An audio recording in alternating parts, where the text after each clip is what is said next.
નમસ્કાર મિત્રો, ફરી એકવાર સ્વાગત છે તમારું અમારી ચેનલ પર। તો મિત્રો, આજે અમે લઈને આવી ગયા છીએ ગુજરાતની સાથે આખા દેશ અને દુનિયાના સૌથી મોટા અને મહત્ત્વના સમાચાર, જે તમારે જાણવા ખૂબ જ જરૂરી છે। તેથી મિત્રો, વિડીયોમાં છેલ્લે સુધી બન્યા રહેજો। અને હા મિત્રો, જો તમે અમારી ચેનલ પર નવા છો તો ચેનલને સબસ્ક્રાઈબ કરી દેજો, જેથી આવનારા બધા વિડીયો તમે સૌથી પહેલાં જોઈ શકો। ગુજરાતમાં ભારે વરસાદનું એલર્ટ। ગુજરાતમાં આગામી દિવસોમાં ભારે વરસાદની આગાહી વચ્ચે વહીવટીતંત્ર એલર્ટ મોડમાં છે। દક્ષિણ ગુજરાત સહિત અનેક વિસ્તારોમાં વરસાદની શક્યતા છે। એનડીઆરએફ અને એસડીઆરએફની ટીમોને પણ તૈનાત રાખવામાં આવી છે। અમદાવાદમાં પૂરગ્રસ્ત નાના વેપારીઓ માટે રાહત પેકેજ જાહેર। તાજેતરના પૂરથી અસરગ્રસ્ત અમદાવાદના નાના વેપારીઓને મદદ કરવા ગુજરાત સરકારે રાહત પેકેજ જાહેર કર્યું છે। આ પગલાંનો હેતુ વેપારીઓને ફરીથી વ્યવસાય શરૂ કરવામાં મદદ કરવાનો છે।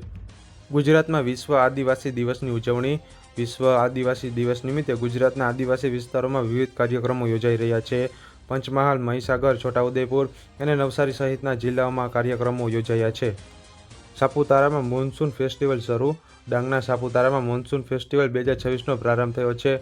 29 ઓગસ્ટ સુધી અહીં પ્રવૃત્તિ, સંસ્કૃતિ અને સ્થાનિક કળાના વિવિધ કાર્યક્રમો યોજાશે। ગુજરાતમાં યુવતી પર દુષ્કર્મનો ગંભીર કેસ।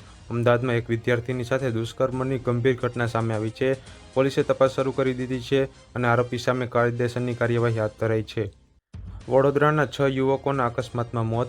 ઉજ્જૈનથી પરત ફરી રહેલા વડોદરાના 6 યુવકોનું માર્ગ અકસ્માતમાં મોત થયું હોવાના અહેવાલો સામે આવી રહ્યા છે। રોંગ સાઇડથી આવેલી ટ્રક સાથે અથડામણ બાદ અકસ્માત સર્જાયો હતો। મોરબીમાં શંકાસ્પદ યુરિયાના ખાતરનો જથ્થો ઝડપાયો છે। મોરબીના રંગપર નજીક બંધ ફેક્ટરીમાંથી શંકાસ્પદ યુરિયા ખાતરનો જથ્થો ઝડપાયો છે। સંબંધિત તંત્ર દ્વારા તપાસ શરૂ કરવામાં આવી છે। કપડવંજમાં ગેરકાયદેસર દવાના ઉત્પાદનનો પર્દાફાશ। ખેડા જિલ્લાના કપડવંજમાં નાના બાળકો માટેની દવા નામે ચાલતી બિનઅધિકૃત ઉત્પાદન અને વેચાણનો પર્દાફાશ થયો છે। તંત્ર દ્વારા કાર્યવાહી હાથ ધરાઈ છે। બારામતીમાં ટ્રેનર વિમાન ક્રેશ લેન્ડ। મહારાષ્ટ્રના પુણે જિલ્લાના બારામતી એરસ્ટ્રીપ નજીક ખાનગી કંપનીનું ટ્રેનર પ્લેન ક્રેશ લેન્ડ થયું છે। પ્રાથમિક અહેવાલો મુજબ કોઈ જાનહાનિ થઈ નથી। ઝારખંડમાં વિદ્યાર્થીઓનું આંદોલન ચાલુ છે। ઝારખંડમાં વિદ્યાર્થીઓનું વિરોધ પ્રદર્શન 16મા દિવસે પણ ચાલુ છે। 6 પ્રદર્શનકારીઓએ અનિશ્ચિત મુદ્દતની ભૂખ હડતાળ શરૂ કરી હોવાનું અહેવાલમાં જાણવા મળ્યું છે। ડોડામાં ભૂકંપના આંચકા જોવા મળ્યા છે।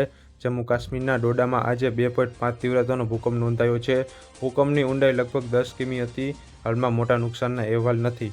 એઆઈથી નોકરીઓ અંગે ચિંતા। ભારતમાં એઆઈ ક્ષેત્રમાં કામ કરતા કર્મચારીઓમાં નોકરી જવાની ચિંતા વધી છે। એક સર્વે મુજબ એઆઈ ક્ષેત્રના 66% કર્મચારીઓને ભવિષ્યમાં છટણીની આશંકા છે। મારુતિ સુઝુકીનું મોટું માર્કેટ અનુમાન। મારુતિ સુઝુકીએ ભારતની પેસેન્જર વાહન બજાર આગામી વર્ષોમાં નોંધપાત્ર રીતે વધવાની શક્યતા વ્યક્ત કરી છે। કંપનીના અનુમાન મુજબ 2031 સુધી બજાર 6.3 મિલિયન વાહનો સુધી પહોંચી શકે છે। ભારતની 2030 કોમનવેલ્થ ગેમ્સની તૈયારીઓ તેજ। ગ્લાસગોમાં કોમનવેલ્થ ગેમ્સ બાદ હવે 2030માં અમદાવાદમાં કોમનવેલ્થ ગેમ્સ યોજાવાની ભારતની મહત્વાકાંક્ષા પર ચર્ચા વધી છે। ભારતને ગેમ્સના ભવિષ્ય માટે મહત્વપૂર્ણ યજમાન તરીકે જોવામાં આવી રહ્યું છે। દિલ્હીમાં બેડમિન્ટન વર્લ્ડ કપ ચેમ્પિયનશિપની તૈયારીઓ તેજ।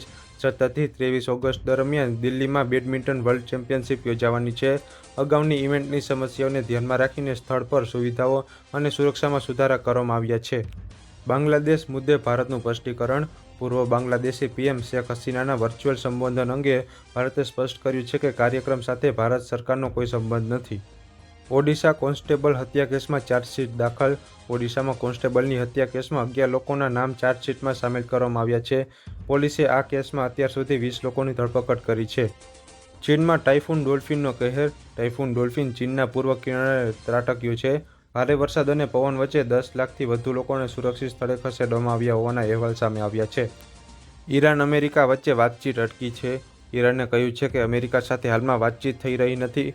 વોશિંગ્ટન દ્વારા કરારના ઉલ્લંઘનનો આરોપ લગાવીને તેહરાનને નવી વાટાઘાટો અંગે શરતો મૂકી છે।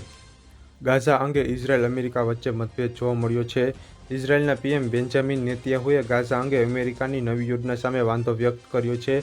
હમાસને નિશસ્ત્ર કર્યા વિના ગાઝામાંથી ઇઝરાયેલી દળો હટાવવાનો ઇનકાર કરવામાં આવ્યો છે। રશિયાના બેલગોરોડોમાં ડ્રોન હુમલો। રશિયાના બેલગોરોડો વિસ્તારમાં યુક્રેનિયન ડ્રોન હુમલામાં 5 લોકોના મોત થયાના રશિયન અધિકારીઓએ અહેવાલ આપ્યા છે। બંને દેશો વચ્ચે સંઘર્ષ હજુ પણ ગંભીર છે। ઇન્ડોનેશિયામાં માઉન્ટ બ્રોમો બંધ। ઇન્ડોનેશિયાએ માઉન્ટ બ્રોમો નેશનલ પાર્કમાં પ્રવાસીઓ માટે પ્રવેશ બંધ કર્યો છે। વિસ્તારમાં જંગલની આગ ફેલાતા સુરક્ષાને ધ્યાનમાં રાખીને આ નિર્ણય લેવામાં આવ્યો છે। ચીનના ઉત્તર પશ્ચિમમાં પૂરથી મુશ્કેલી। ચીનના શાન્સી પ્રાંતમાં ભારે વરસાદ અને પૂરથી રસ્તાઓને નુકસાન થયું છે. હજારો લોકોને સુરક્ષિત સ્થળે ખસેડવાની કામગીરી હાથ ધરવામાં આવી હતી. યુક્રેન યુદ્ધ વચ્ચે બેલ્ગોરોડમાં તણાવ યથાવત. યુક્રેન રશિયા સંઘર્ષમાં ડ્રોન હુમલાઓ ફરી ચર્ચામાં છે. રશિયન સરહદી વિસ્તારમાં સુરક્ષા વધારવામાં આવી રહી છે અને હુમલાઓને લઈને બંને પક્ષો વચ્ચે તણાવ યથાવત છે. વિશ્વભરમાં ભારે વરસાદ અને કુદરતી આફતોની અસર.